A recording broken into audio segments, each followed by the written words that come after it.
అందరికీ నమస్కారం. జై తెలంగాణ కాంగ్రెస్. నాకు అందిన వార్త మీకు సోషల్ ద్వారా అందించాలని. అందుకే దేశంలో నిరుద్యోగం పెరుగుతోంది. హైదరాబాద్ వృత్తి నైపుణ్యము లేకపోవడం వల్ల దేశంలో నిరుద్యోగము పెరుగుతోందని తెలంగాణ ముఖ్యమంత్రి రేవంత్ రెడ్డి గారు పేర్కొన్నారు. అందుకే అందరికీ అన్ని రకాల నైపుణ్యాలు అందించేందుకు యంగ్ ఇండియా స్కూల్ యూనివర్సిటీ ఏర్పాటు చేయబోతున్నామని ప్రకటించారు. ఆయన జవహర్లాల్ నెహ్రూ పంచవర్ష ప్రణాళికలు తీసుకువచ్చి వ్యవసాయము, విద్యకు ఎంతో ప్రాధాన్యత ఇచ్చారని సీఎం ఖ్యాతినిచ్చారు. రెసిడెంట్ స్కూల్స్ అందుబాటులోకి తెచ్చారని తెలిపారు. గురువారం నాడు అసెంబ్లీలో ముఖ్యమంత్రి రేవంత్ రెడ్డి గారు మాట్లాడారు. నైపుణ్యం ఉన్నవారి కొరత ఉంది, ఎక్స్పీరియన్స్ లేని వాళ్ళ కొరత చాలా ఉంది అని అన్నారు. దివంగత ప్రధానమంత్రి ఇందిరాగాంధీ గారు చదువుకునే విద్యార్థులకు స్కాలర్షిప్లు ఇచ్చి ప్రోత్సాహాన్ని వివరించారు.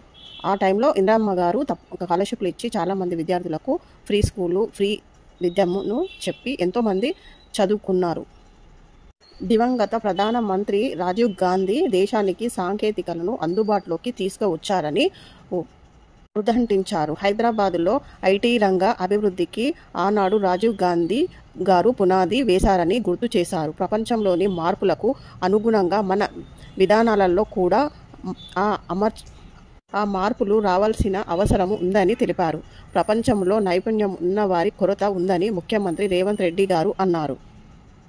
కేసీఆర్ గారికి రాజకీయ జీవితం ఇచ్చిందే కాంగ్రెస్ అన్నారు. 17 కోట్లను పెట్టబోతున్నాము.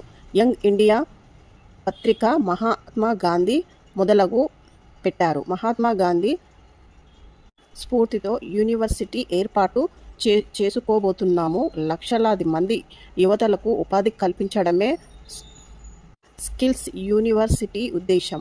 స్కిల్స్ యూనివర్సిటీపై